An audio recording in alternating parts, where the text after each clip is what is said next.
Olá, eu sou Raiza Richter e hoje vai ser o dia 1 do estudo aberto que eu vou fazer com vocês durante a quarentena sobre o estudo do Prelúdio e Fuga de Bach em Si bemol menor, o número 22 do primeiro caderno.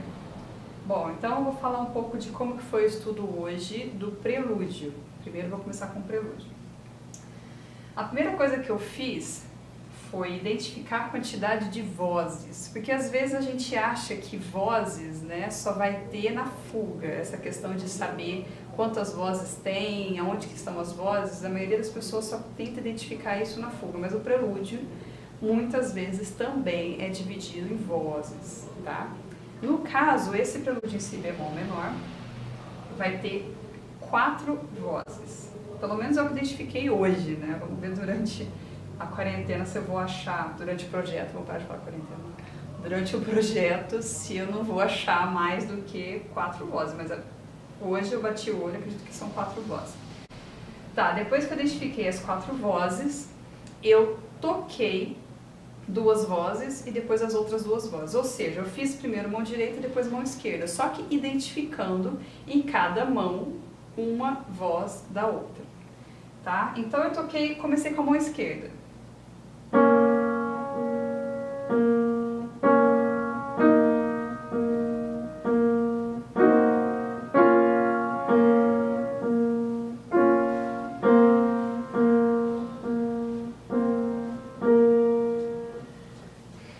Aí eu fiquei um tempão, talvez uns 5 minutos só nisso, escutando essa coisa linda e maravilhosa, que eu achei, eu falei, nossa, só isso já é lindo de morrer. Falei, como vai, maravilhoso, mas tudo bem. E aqui o que aconteceu? Eu identifiquei já 2 vozes, esse Si bemol aí, incessante, que fica lá martelando, na gente, como se fosse um... Nossa.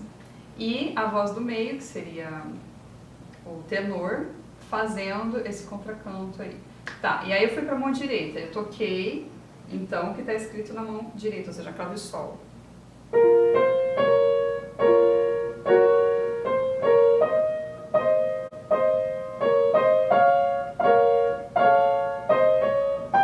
Opa, bom, mais ou menos isso. Uma coisa importante que eu notei é que essa voz de cima tá em terças, ou a gente pode identificar com 2 vozes, isso ainda eu tô estudando. Mas o fato de estar em terças tem uma dificuldade pianística aqui. A gente vai ter que cantar mais aguda.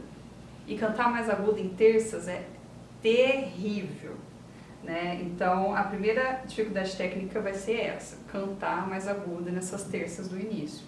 A mão esquerda também tem que mostrar ou a voz do tenor ou a voz do grave. E eu escolhi a voz do tenor.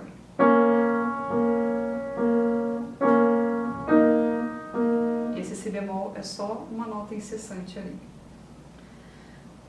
Depois disso, então, o meu estudo durou 45 minutos, mais ou menos, desse prelúdio, e eu não fui até o final. Eu foquei bem até o final dessa primeira página, até o final do compasso 13, para quem não tem essa edição, Então, não é um estudo da música toda, não dá para você estudar muito bem a música inteira no primeiro dia, a gente tem que separar em partes. Então eu fiquei bastante, até que foi bastante, eu vou ficar... Fiquei bastante tempo nessa primeira folha, aqui até o passo 13.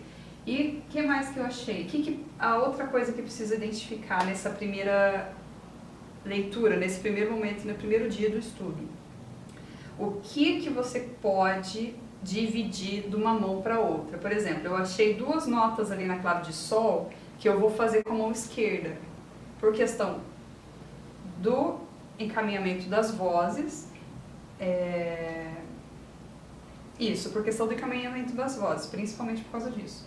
Então, o que eu coloquei? Eu coloquei o Si bemol do compasso 3 para a mão esquerda. Então, a mão esquerda vai tocar o Si bemol da clave de Fá e o Si bemol da clave de Sol. E no compasso 4, a mão esquerda vai tocar aquele Fá junto com o Mi bemol. Tanto o Si bemol quanto o Fá estão no primeiro tempo desses compassos 3 e 4.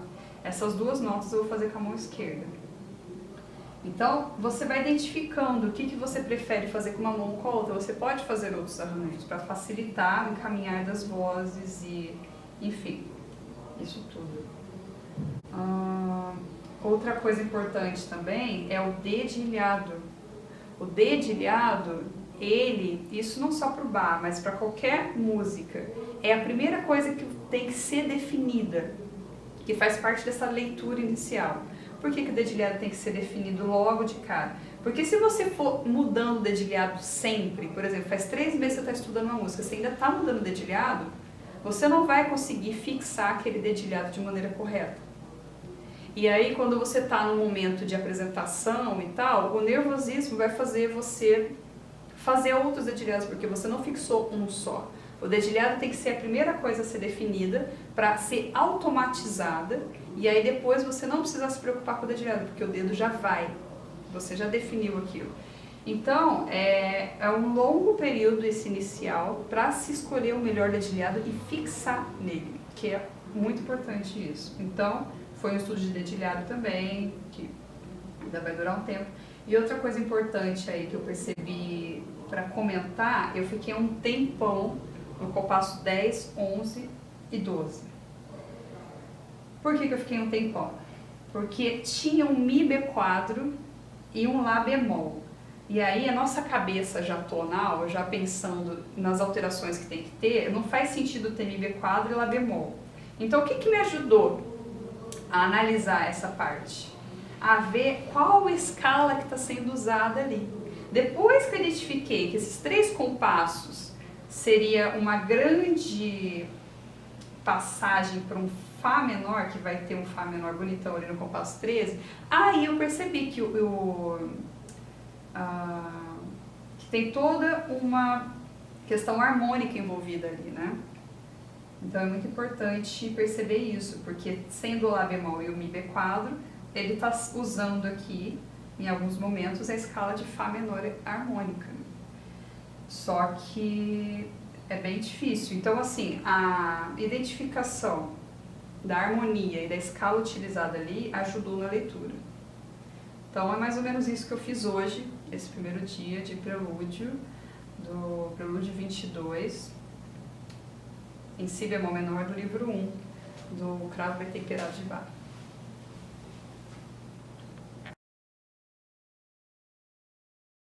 Bom, então a primeira coisa que eu identifiquei são os temas, a entrada dos temas. No caso, a fuga já está escrito aqui que vai ser as 5 vozes. Então, se é as 5 vozes, vai ter 5 entradas do tema, né? Porque o que é uma fuga? É interessante de explicar também o nome fuga, né? Eu penso fuga como vozes que estão fugindo uma das outras, porque é uma escrita polifônica. Uma escrita polifônica significa que tem várias vozes. Então, as vozes, elas são apresentadas, elas são interdependentes, não é? É diferente da homofonia. A homofonia, nós temos uma melodia acompanhada, aqui nós temos vozes, e cada uma está ali querendo mostrar mais do que a outra. Então, por isso que eu penso que a fuga é isso, uma está querendo fugir da outra. Então, a gente vai ter 5 vozes aqui. Então, o que eu fiz nesse primeiro dia de estudo? Eu identifiquei o tema, claro, e as 5 vezes que ele entra. Então, eu identifiquei algumas coisas bem interessantes. Ele vai começar a mostrar o tema na voz mais aguda, depois, que seria o soprano, né? Depois no contralto, a voz de baixo, depois no tenor, depois no baixo e depois no mais baixo ainda, que eu estou pesquisando o nome, não sei se é barítono, eu preciso pesquisar. Então, é uma ordem descendente da apresentação do tema, da entrada das vozes. Outra coisa interessante também é que o tema já começa com uma quarta justa, descendente também. E a primeira voz, ela apresenta no Si bemol, né? Ela começa com a nota Si bemol.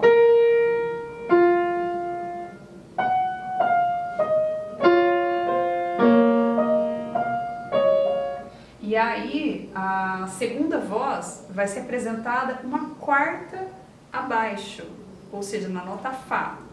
Então, esse intervalo de quarta justa e descendente, ele é bem importante nesse contexto aqui da fuga. Ele aparece como o intervalo do tema inicial e o intervalo entre as duas vozes. Então a quarta justa é marcante e muito importante. Então tem que ter esse entendimento desse intervalo durante a fuga toda. Outra coisa importante, eu fiquei bastante na leitura e eu foquei só a primeira página também. Eu foquei bem assim até o compasso 32, mais ou menos. Porque não tem como a gente focar muito bem no estudo numa peça toda nesse primeiro dia.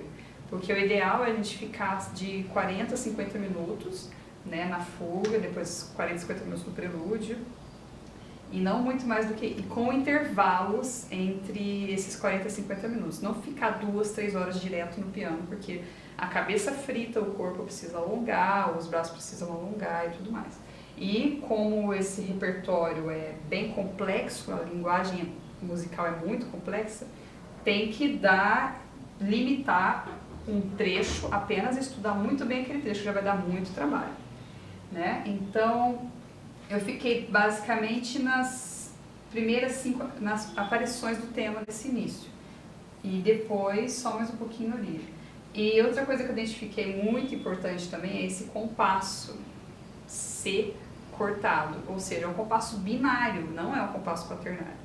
Então, desde o início, sentir a pulsação binária é muito importante, né? E o que eu também já tinha falado para o prelúdio, esse primeiro momento é muito importante para identificar as notas que você vai poder tocar, que estão escritas na clave de sol, só que com a mão esquerda, e o dedilhado também. O dedilhado ele é muito importante nesse momento inicial, porque você definindo esse dedilhado, tem que ser esse dedilhado para o resto do estudo todo, né?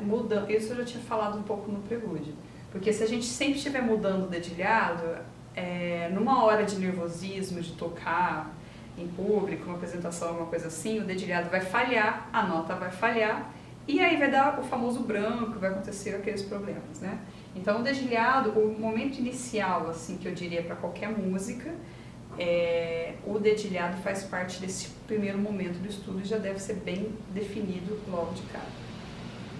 Bom, então foi basicamente isso que eu vi da fuga nesse primeiro dia do estudo aberto.